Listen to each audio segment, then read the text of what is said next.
God-centered caring. Paglingap, pagmamalasakit. UNTV is love. Very humble. Collaboration. Innovation. Happy.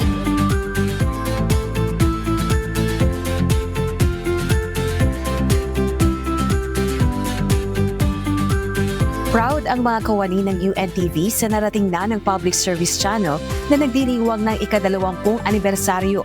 Mula taong 2004, iba't ibang programa na ang inilunsad ng estasyon na ang pangunahing layunin ay makahikayat na gumawa ng mabuti at makapaghatid ng ibayong serbisyo sa mga kapwa-taong nangangailangan.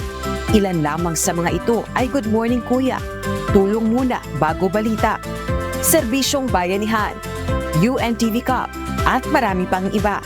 Hindi rin matatawaran ang hatid na inobasyon ng UNTV sa larangan ng broadcast industry na brainchild ni Kuya Daniel Rason, gaya ng UNTV Radio Mobile Booth, drone journalism, at remote broadcast. Bukod po dun sa pagdami ng mga empleyado, mas marami pa po tayong naranasan mga milestones. Milestone na pwede natin makonsider na mga groundbreaking. Sa akin pong pananaw, the purpose of UNTV is not to compete, but to differentiate.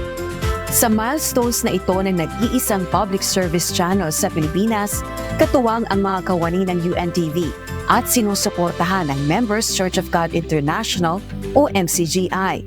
Ngayong November 2024, bahagi ng pagdiriwang ng ika-20 anibersaryo ng UNTV ang patuloy na pakikiisa ng mga empleyado sa pagtataguyod ng serbisyo publiko. Kinilala ng CEO at Presidente ng UNTV na si Kuya Daniel Rason ang ambag ng bawat kawani ng estasyon, lalo na ang 12 empleyadong 20 taon nang nagseserbisyo para sa kumpanya. Congratulations doon sa mga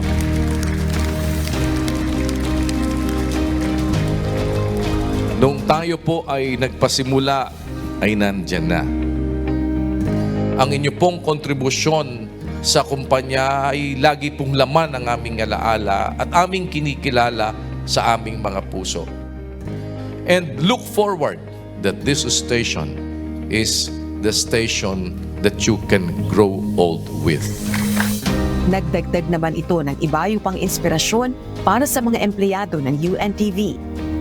From the very start hanggang ngayon, ang mga empleyado dito never na napabayaan. Masarap sa pakiramdam na nararamdaman mo na secured ka dahil nandito ka. Samantala, tiniyak naman ni Kuya Daniel na mas paiigtingin pa ang ihahatid na serbisyo sa publiko ng UNTV sa pamamagitan ito ng muling pag-arangkada ng UNTV Radio Mobile Booth, gayon din ang pagkakaloob ng serbisyo sa ilan pang sektor ng lipunan, gaya ng solo parents at ng senior citizens. Tuloy-tuloy din ang pagsagawa ng medical missions ng MCGI Charity Center at mas patatatagin pa ang UNTV News and Rescue.